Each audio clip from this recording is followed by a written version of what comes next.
Hai adik-adik, kembali lagi dengan Kak Rina di online class 101. Kali ini kita akan belajar kelas 5 tema 5, subtema 2, hubungan antar makhluk hidup dalam ekosistem. Di pembelajaran 2 kita akan belajar bahasa Indonesia, IPA, dan SBDP di halaman 60 sampai dengan 66. Nah, adik-adik untuk melihat video lain bisa klik di kanan atas videonya. Nanti akan ada rekomendasi playlist dan juga pembelajaran lain tapi sesuai judul ya. Sesuai judul di sini. Kalau mau yang lebih lengkap bisa klik di kolom deskripsi, nanti akan ada rekomendasi playlistnya. Nah, misalnya adik-adik mau lihat di playlist kelas 5, jadi semua temanya akan ada di sana. Klik linknya atau klik biru-birunya, nanti kita akan masuk ke daftar playlist semua yang ada di kelas 5. Misalnya adik-adik mau lihat kelas 5 tema 4, berarti pilih yang ini, klik putar semua. Nah, di sebelah kanan nanti akan ada daftarnya nih. Ini dibuat berurutan, jadi adik-adik tinggal cari aja mau lihat mau lihat tema berapa, lalu subtema berapa, pembelajaran berapa, dan juga halaman berapa. Nah, kita akan belajar mengenai menjelaskan rantai makanan yang ada pada suatu ekosistem, membuat teks non-fiksi tentang salah satu ekosistem, dan juga mengenal tarian daerah dan propertinya. Nah, kita mulai ya adik-adik ya. Nah, apakah sarapanmu pagi ini? Nah, adik-adik sarapan apa nih? Sarapan itu penting banget ya adik-adik. Nah, kemudian salah satu manfaat sarapan adalah memberikan energi bagi kita untuk beraktivitas pada hari itu. Nah, telur merupakan salah satu makanan protein yang sangat berguna ya bagi kesehatan tubuh kita. Nah, tahukah adik-adik bahwa berasal dari manakah telur yang adik-adik makan sekarang? Ya, nah dari mana kita mendapatkan telur ayam? Nah, coba diskusikan dengan teman, lalu kemudian jelaskan mengenai rantai makanan, tuliskan pada tempat yang tersedia di halaman sini. Ya, di sini nih. Nah, Karina akan menjelaskan dari gambar tersebut, ya, padi merupakan produsen karena dapat menghasilkan makanan sendiri. Setiap produsen akan dimakan oleh konsumen tingkat 1 yaitu tikus yang ini ya. Kemudian tikus menjadi konsumen tingkat 1 karena dia merupakan hewan omnivor yang juga merupakan yang memakan padi untuk memperoleh energi. Sebagai konsumen tingkat 1, tikus akan dimakan oleh konsumen tingkat 2 yaitu ular. Nah, jadi di ular ini dia akan memakan tikus ya. Nah, jadi contohnya adalah kalau di daur ini adalah ular ya, yaitu ular. Lalu yang kalau konsumen tingkat 2-nya ular menjadi konsumen tingkat 2 karena dia makan tikus ya. Nah, kalau yang ketiga itu adalah burung elang ya. Kemudian berikutnya jamur adalah pengurai karena dia berperan dalam mengurai konsumen tingkat 3. Jadi ketika burung elangnya mati akan diurai oleh jamur ya. Nah, kalau kemudian kita akan menjawab beberapa pertanyaan. Yang pertama, apa yang dimaksud aliran energi pada sebuah rantai makanan? Aliran energi pada sebuah rantai makanan adalah perpindahan energi dari satu makhluk hidup ke makhluk hidup lain dari peristiwa makan dan dimakan pada suatu rantai makanan. Yang kedua, adakah hubungan antara energi makanan dengan aliran energi? Hubungannya adalah pada rantai makanan pasti akan terjadi peristiwa makan dan dimakan. Ketika makhluk hidup memanfaatkan atau memakan makhluk hidup lain, maka akan terjadi perpindahan energi berupa zat-zat yang dibutuhkan untuk bertahan hidup bagi makhluk hidup tersebut. Lalu pertanyaan yang ketiga, jelaskan peran produsen penting dalam sebuah rantai makanan. Nah, perannya yaitu produsen merupakan komponen yang mampu memproduksi makanannya sendiri. Produsen juga menjadi komponen yang akan dimakan oleh konsumen tingkat 1 agar rantai makanan tetap berjalan. Yang keempat, rantai makanan pada puncaknya disebut konsumen puncak. Apabila konsumen puncak punah, apa yang akan terjadi pada konsumen 1 dan konsumen 2? Nah, yang akan terjadi adalah jika konsumen puncak punah, maka jumlah konsumen 1 akan berkurang secara drastis karena dimakan oleh konsumen 2 yang lebih banyak. Ya, karena kan yang makan konsumen 2 punah, jadi nggak ada yang makan. Nah, sedangkan jumlah konsumen 2 akan bertambah banyak karena tidak ada konsumen yang memakan. Nah, tadi ya. Nah, sekarang bersama teman sebangku buatlah rantai makanan yang terdiri dari satu produsen, 4 tingkat konsumen, ya, dan satu pengurai. Jangan lupa sebutkan ekosistemnya. Nah, kita lihat di sawah ya adik-adik seperti gambar Kak Rina ini, ya.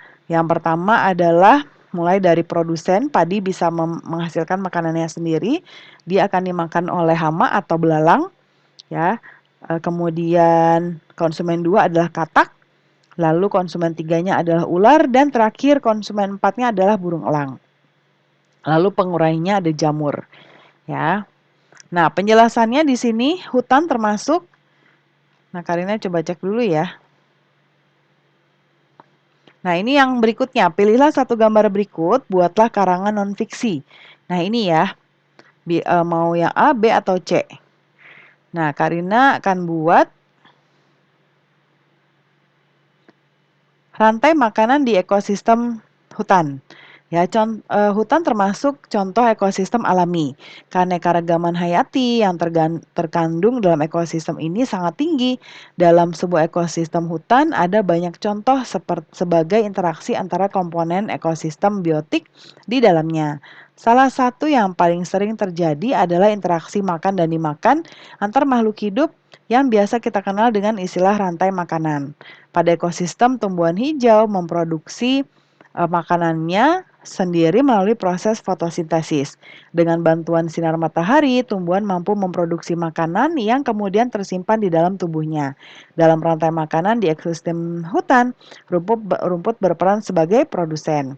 Nah, ini kalau dirasa terlalu banyak boleh dikurangi atau disingkat ya adik-adik ya. Kemudian konsumen tingkat 1 pada ekosistem hutan merupakan hewan herbivore atau pemakan tumbuhan. Ya, makanan yang dimakan hewan tersebut akan diubah ke dalam bentuk energi untuk melakukan aktivitas dan bereproduksi. Contoh konsumen tingkat 1 adalah kambing hutan. Kemudian konsumen tingkat 2 dalam ekosistem hutan merupakan hewan karnivor ya, yang akan memakan konsumen tingkat 1. Jadi konsumen tingkat 1 merupakan sumber energi bagi konsumen tingkat 2 agar dia dapat bertahan hidup. Contoh hewan dalam ekosistem hutan yang berperan sebagai tingkat 2 adalah singa. Ya, dia mendapatkan makanannya dengan memangsa kambing hutan. Lalu pada ekosistem tingkat 2, konsumen tingkat 2 di dalam ekosistem hutan mati, tubuhnya akan membusuk. Nah, pada proses pembusukan tubuhnya akan diurai oleh mikroorganisme seperti bakteri dan jamur. Hasil penguraian ini kemudian akan diubah menjadi mikroorganisme dalam tanah untuk menjadi sumber makanan bagi tumbuhan. Nah, ada daftar kosakata yang bisa kita gunakan untuk membuat karangan fiksi tadi ya. Ada ekosistem laut, ekosistem sawah, abiotik, habitat, omnivor, konsumen, dan lain sebagainya.